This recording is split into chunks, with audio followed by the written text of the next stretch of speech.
He was awarded an honorary doctorate by the United States Sports Academy, which is based in Daphne, Alabama. It's a small town of about 20,000 people, for his efforts to enhance physical education to help in the building of a nation through the creation of One Student, One Sport initiative. Satu murid, satu sukan.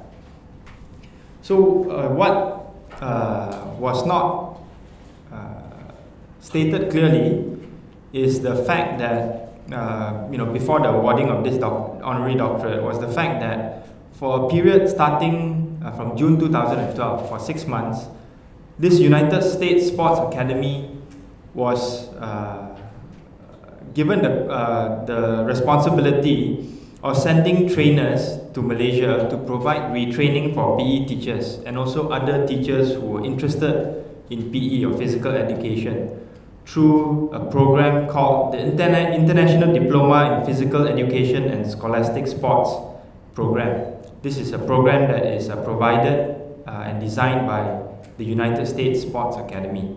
Okay, and this pilot program was to retrain 1,000 teachers who in the area of physical education of PE. And this program cost the Malaysian government 22.9 million ringgit for this 6-month program, and the contract was awarded to Syarikat KH Sports World Sendirian Berhad, who is the authorized agent in Malaysia for USSA via a direct negotiation. So if you turn to the second page in the press statement that was given to you, you'll be able to see 3 pages with the details of the contract that was given to Syarikat KH Sports World Sendirian Berhad. Okay? This we find problematic for a few reasons. Firstly, this contract was given out via direct negotiation without an open tender. And in relation to that, it was given to KH Sports World, whose primary purpose, according to their website, is to venture into sports equipment and product market in Malaysia. So what KH Sports is basically a company which sells sports equipment. Right? So I went there a few days ago and I bought ping pong, table tennis paddle and some balls. They gave me a 30% discount, so it's 20 ringgit from 30 ringgit. And you'll be able to see a photo of their shop. This is a shop lot in Kepong on the 5th page. KH Sports Outlet in Kepong. The receipt from the sale is there. You can see their address, so you can visit it if you want to.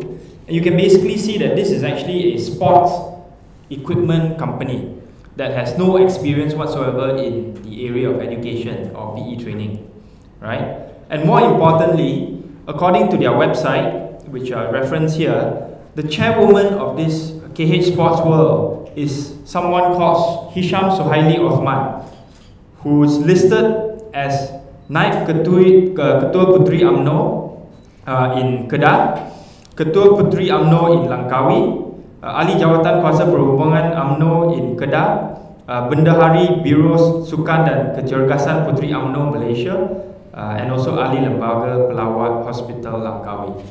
So we raised the question of why is it, firstly, that this contract was awarded via direct negotiation to a company which basically sells sports equipment and whose chairperson or chairwoman happens to be an UMNO Puteri leader in Kedah. We find this highly troubling, and this is something which our Deputy Prime Minister as well as Minister of Education needs to explain. Secondly, we also call into question the decision to appoint USSA as the university or the training provider, because again, this is not clearly stated when it was reported that our Deputy Prime Minister had received this honorary doctorate. USSA is basically an online education provider at the higher education level.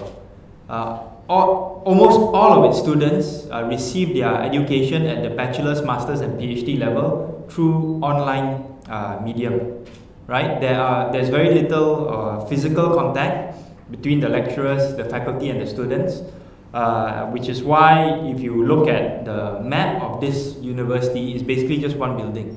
Even though it is a sports academy or a sports university, it doesn't have, for example, a track and field, even though its website gives you the impression that it actually has a lot of facilities, right? So the problem with awarding this kind of contract to a company, to a university that does its teaching primarily online, is that it doesn't have enough faculty members to be able to train 1,000 teachers, right? In fact, according to various other education websites that keeps track of students in the US, the number of students at USSA currently is estimated at less than 600, right? All these are online students. So if a university can only cope with about 600 online students, how can they manage to train 1,000 PE teachers in face-to-face medium, right? So this is something that we also call into question, and this is something which the Minister of Education needs to explain. The third reason why we find this program highly troubling is its cost.